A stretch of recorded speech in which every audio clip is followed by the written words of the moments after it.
There's plenty to love about video games in today's day and age, but nothing is ever perfect. For every excellent new game or exciting new announcement, we get a disappointing release, a broken port, or developers making poor choices. Here, we're going to talk about a few such things that we're hoping to see less of as time goes by. Battle Passes.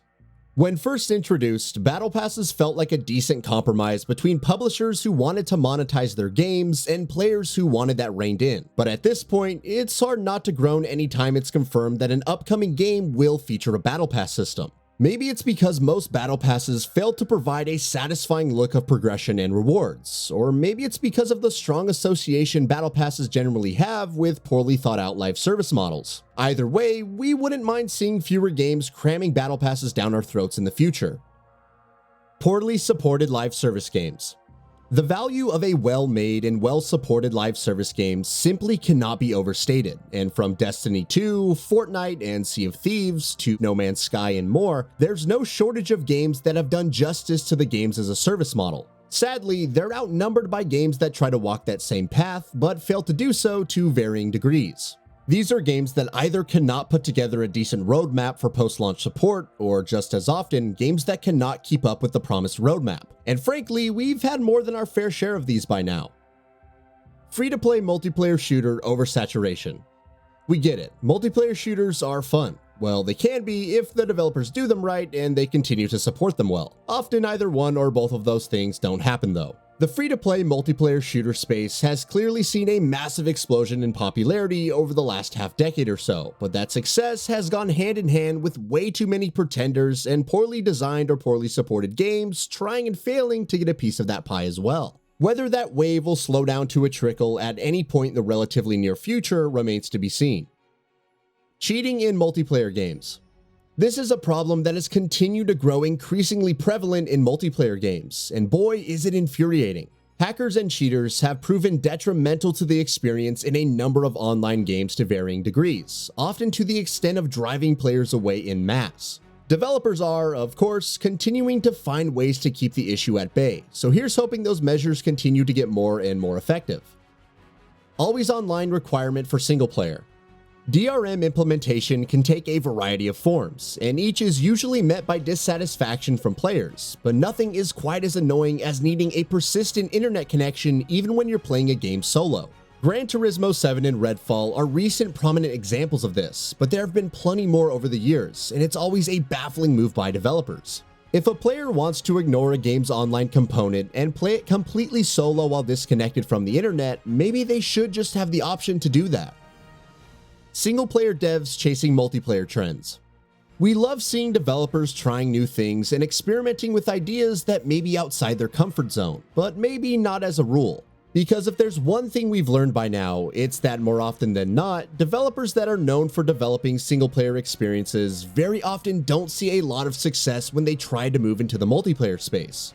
There have been quite a few prominent examples of that in recent years, like BioWare with Anthem, Crystal Dynamics with Marvel's Avengers, and Bethesda with Fallout 76, though at least the latter managed to make a recovery over time. Bloated open worlds. We love open world games, so you won't see us complaining about the abundance of them available at any given time. However, what you will see us complaining about open worlds is their current trend of prioritizing quantity over quality. Having massive maps that you can freely explore is all well and good, but when that map is so unbelievably large and littered with so much to do, you can't help but feel a bit exhausted, especially because having that much content usually comes at the cost of quality.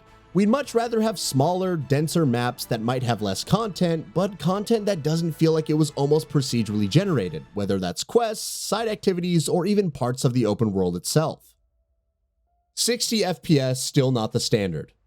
At the outset of the PS5 and Xbox Series X and S generations, Sony, Microsoft, and a host of other publishers hyped up the fact that with the more powerful hardware of the new consoles, 60 FPS would become the new standard for games going forward. And while most major releases do launch with a 60 FPS option, it's frustrating that it's still not the standard.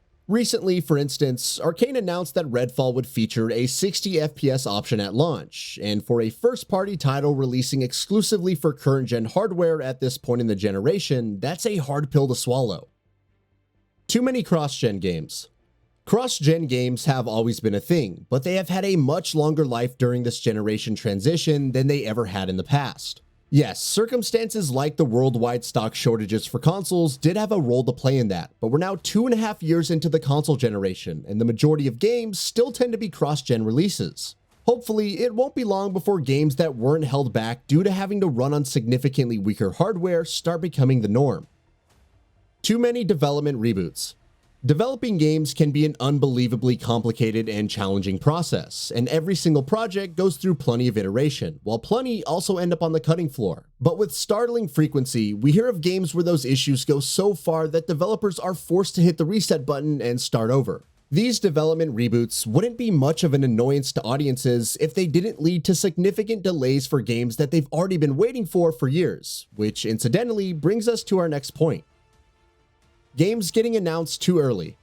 Publishers are slowly beginning to understand the effectiveness of shorter marketing cycles and smaller gaps between announcement and release, but even so, there are way too many examples out there of games getting announced way too early, and fans having to wait for them to launch for years on end, often with little to no updates being provided by the developers or publishers. By the time Starfield launches in September, it'll have been over 5 years since it was officially announced. For The Elder Scrolls 6, it might have been twice as long. The Legend of Zelda Tears of the Kingdom's launch will be separated by its announcement back in 2019 by nearly 4 years. And then you have upcoming Microsoft titles like Fable, Perfect Dark, Everwild, Contraband, and many others, all of which were announced years ago but haven't received a single update since then, and still don't look any closer to releasing.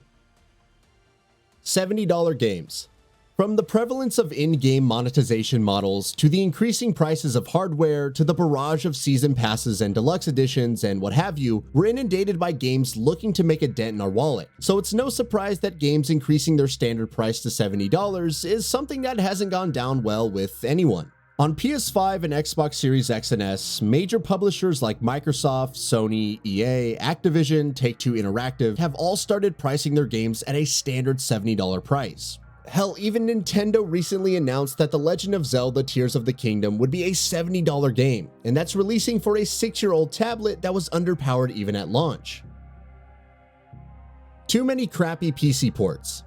The list of all the benefits that PC gaming provides is a nearly never-ending one, but all too often, developers fail to take proper advantage of that. In spite of all of its advantages as a platform, PC often ends up getting the short end of the stick with poorly optimized versions of multi-platform releases. In fact, you don't even have to look too far back to get a healthy selection of games that had significant issues on PC, including the likes of Wild Hearts and, of course, The Last of Us Part 1. VR not taking off the way it should have.